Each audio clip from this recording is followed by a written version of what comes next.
किन्नर चुड़ैल। गोरखपुर नाम का एक गांव हुआ करता था। उस गांव में ज्यादा लोग नहीं रहते थे। उस गांव में एक गर्भवती विधवा औरत रहती थी। उस औरत का नाम कमला था। कमला अपने घर में अकेली रहती थी। उसके पति की सारी जायदाद उसके नाम हो गई थी, पर सभी गांव वाले उस औरत को मनहूस औरत समझा करते थे और सभी उससे नफरत किया करते थे। एक बार कमला राशन की दुकान पर खाने का सामान खरीदने जाती है। भैया जी, जरा 1 किलो दाल चावल देना।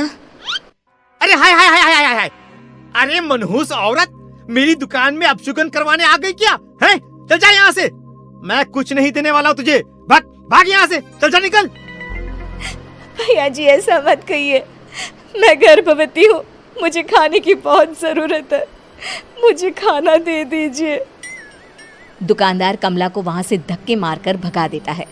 तभी कमला रोते रोते उस गांव के किन्नरों के इलाके में आ जाती है। गांव वाले किन्नरों को उसी इलाके में रखा करते थे, क्योंकि वो लोग किन्नरों को पसंद नहीं करते थे और उनके इलाके में रहने से मना करते थे। तो किन्नरों ने उसी गांव में अपना एक इलाका बना लिया था। जब किन्नर लोग देखते हैं कि एक गर्भवती महिला रोते रोते उनके इलाके में आ गई है, तो सारे किन्नर कमला के पास जाकर उसका हाल पूछने लगते हैं।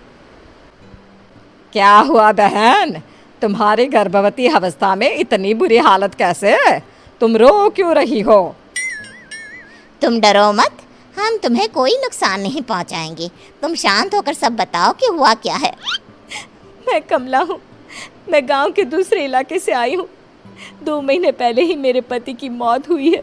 मुझे गांव के लोग मनहूस मानते हैं, क्योंकि मैं विधवा हूँ और गर्भवती भी। वहाँ के लोग मुझे खाने के लिए कुछ बेचने के लिए भी तैयार नहीं, जिससे मेरा गुजारा नहीं हो रहा था।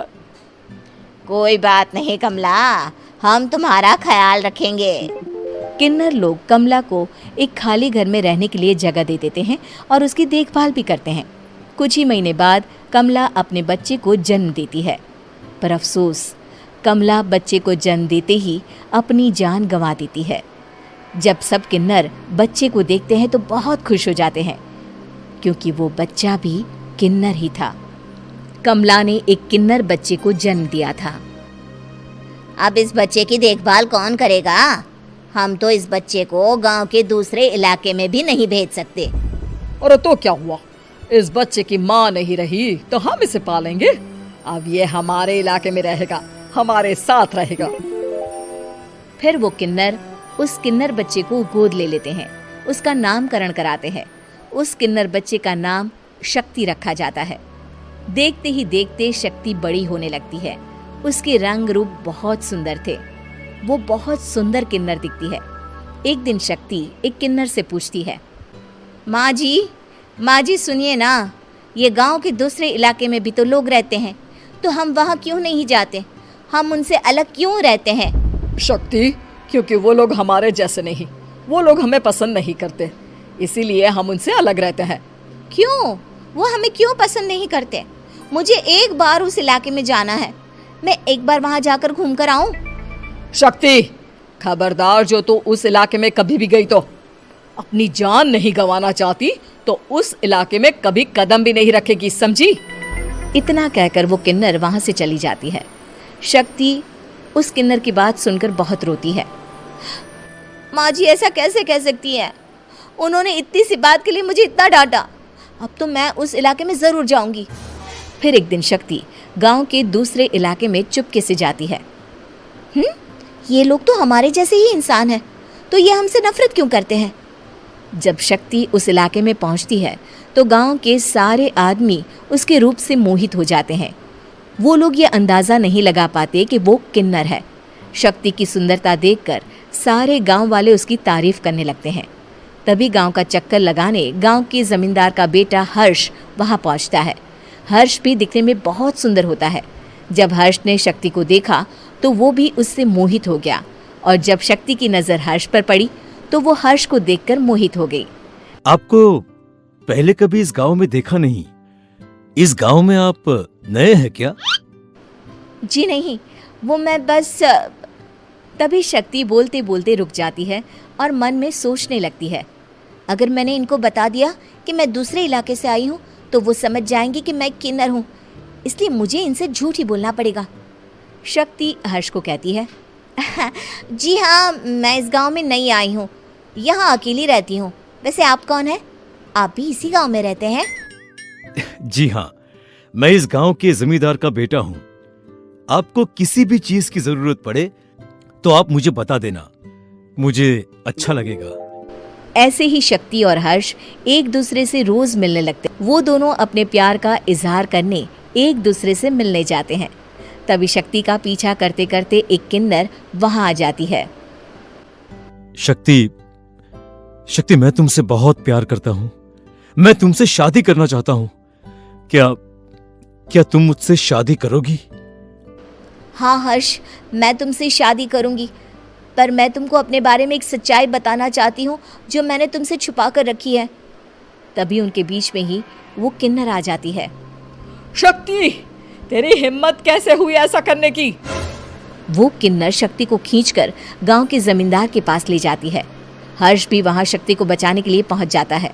जमींदार शक्ति और हर्ष के प्यार के बारे में सुनकर गुस्से में आ जाता है और शक्ति को गांव के बाहर निकालने की सजा देता है। शक्ति ये बात सहन नहीं कर पाती और कुएं में कूदकर अपनी जान दे देती है। जमींदार हर्ष की शादी गांव की एक लड़की से करवा देता है, पर हर्ष इस शादी से खुश नहीं होता। शक्ति अपना बदला लेने के लिए मरने के बाद किन्नर चुड़ैल बन जाती है। अब मैं इन गाँव वालों को नहीं छोड़ूंगी, अब इनसे मैं अपने प्यार का बदला लूंगी। किन्नर चुड़ैल गांव वालों को परेशान करना शुरू कर देती है।